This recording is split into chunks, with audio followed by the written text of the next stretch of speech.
Senang pohon meranti di tengah-tengah buluh perindu. Curi di sana, kami di sini, di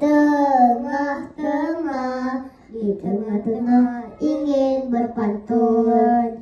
Assalamualaikum warahmatullahi wabarakatuh. Semoga hari ini dipenuhi dengan rahmat dan ketenangan daripada Allah Maha Esa.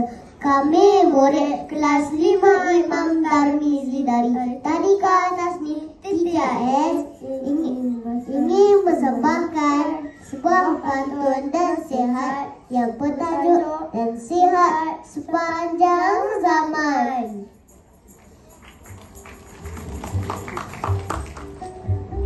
Izinkan kami berpantun.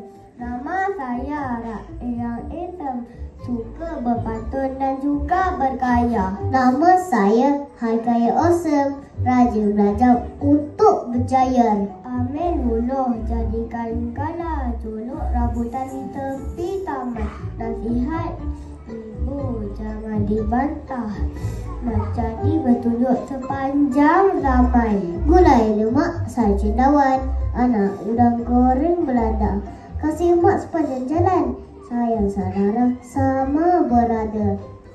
Burung pipit, burung kelili, hinggap di pohon di tepi sawah.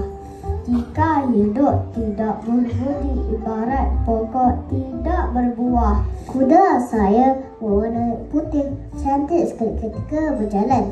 Walau keadaan sedang letih, baca Al-Quran tak ketinggalan. Pergi ke pasar membeli ikan, ikan dibeli bersama roti. Sejuta kemaafan kami hulurkan, mohon diterima seikhlas hati.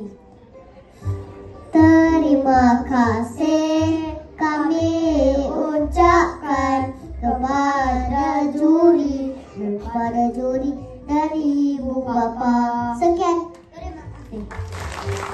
1, 2, 3.